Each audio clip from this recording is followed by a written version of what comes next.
All right, boys and girls. So I'm going to give you a couple of winning products that you can sell in your Shopify store. And I'm also going to explain the actual strategy that you can use in 2024 to find winning products using facts and logic. Okay? So I've been sitting on this for the past 3 years, and I'm not even in this space specifically anymore. But I just wanted to share this because it's kind of ridiculous that nobody has really pointed this out. I thought that this strategy would get found long ago. Found, exploited, and sold in courses, but apparently that's not happening, so I'm just gonna give it to you guys for free. First, go and talk about the old way of doing things, right? The old way of doing things is copycat method, pioneer method. All the gurus fucking talk about this. Basically, you either rip somebody else's product or you try and pioneer something yourself. I think both of these ways are stupid. Quite frankly, because they lack the fundamental data to support why you would even test the product in the first place, right? You're going to spend your time, energy, money buying domains, spending money on ads, spending time copywriting and all this stuff. And if you really think about it, if you really think about where you found that product and why you decided to test it in the first place, there's no substance, there's no data to give you a reason to test the product. You just run off of your own biases and you think that, hey, this is a good product, I'm gonna try it out. So you're basically just throwing crap at the wall and hoping it sticks. So I just want to show you guys the actual process in real time before I explain the concept and the strategy, because it's gonna sound a little bit out there. So I just want you to see the step-by-step process first of all. Now, you're going to go to Google Ads Keyword Planner, and I actually recommend that you test all your products on Google Ads. It's much more quantitative and data-backed levers for you to look at and for you to pull when testing products. You have a lot more control. It's not like Meta where you have to sit there and think about the best hooks to use. I don't want you to think. I just want you to use the data and the formula, and you'll be fine. So you're going to get into Keyword Planner, and let's say you want to, you go to Alibaba, you go to AliExpress, you find your product idea, and you want to validate it through Keyword Planner, which is exactly what you're going to do, right? So let's say you found a dog chew toy, right?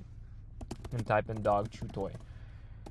Make sure your market is selected, and you're going to click Get Results. Now, what you're going to see on this page is the keyword and all the relevant keywords to the initial keyword that you put in. You're also going to see the average monthly searches, right? Dog chew toy gets searched 8,100 times per month. You're going to ignore all of this stuff, but you're going to really listen to me when I explain these two metrics over here. Your top of page bid, the low range and the high range. Okay, really listen here.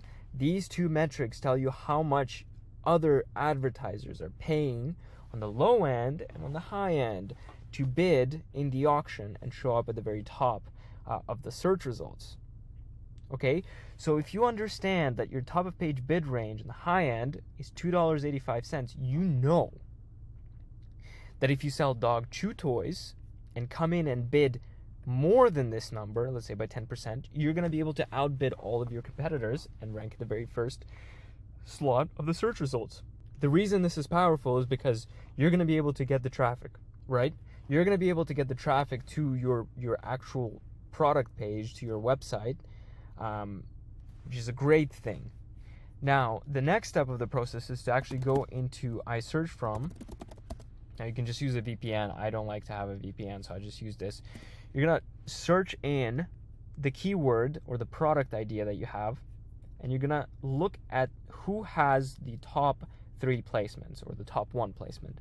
You've got Chewy over here selling dog chew toys for $9.86.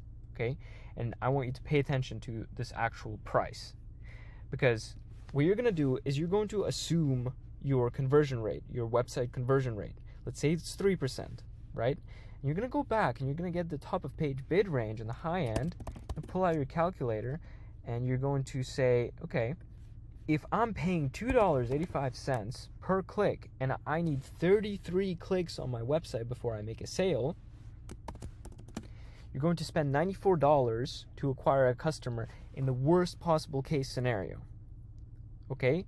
The problem is $94 is way more than $9.86, right? So if you wanted to sell this exact product, you wouldn't be able to be profitable in any scenario, right? You wouldn't be able to beat the whole auction and rank at the very top and be profitable, because you'd be paying so much for your cost per acquisition and you wouldn't be able to be competitive on your price at all. So now I'm going to show you a different keyword that actually would make sense.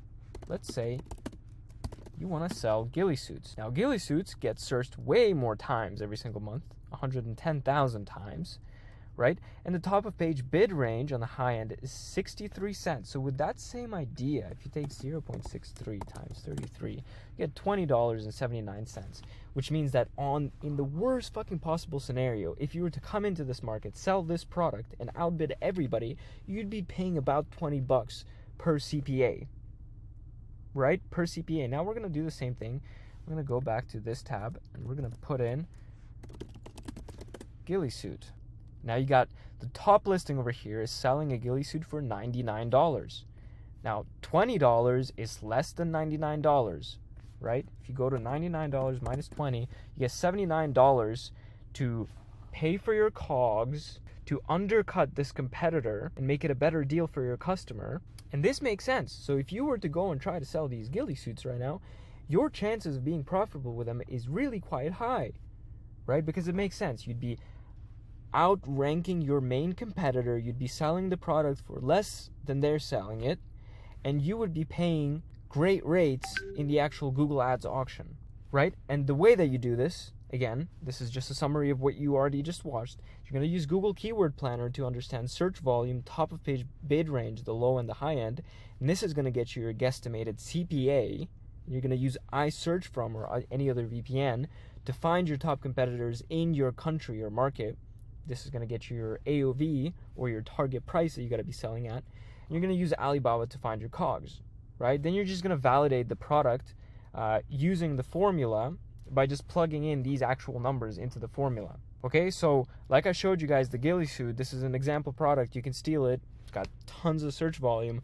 And it makes sense for somebody to test this because the unit economics just work out. So again, I did the actual numbers here. I broke the numbers down.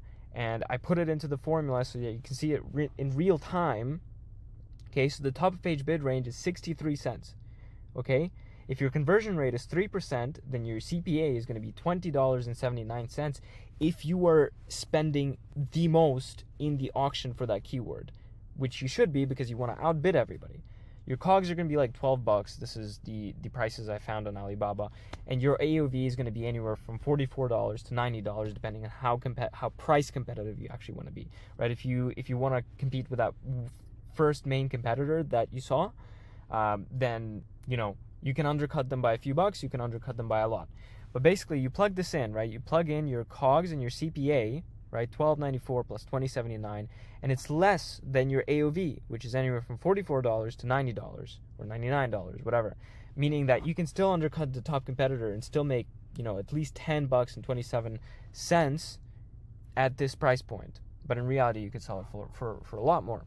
This is basically the process. This is all you have to do. This is the most rational and logical way to go about product research and product testing and product validation, instead of trying to fucking copycat and do all this pointless crap that just wastes a bunch of time. With this kind of formula, you can actually standardize and scale and build systems around your product research. So you can hire somebody to actually do this for you, and you can be freaking finding tens of winners every single week, or at least potential winners, high confidence products, right? That's it.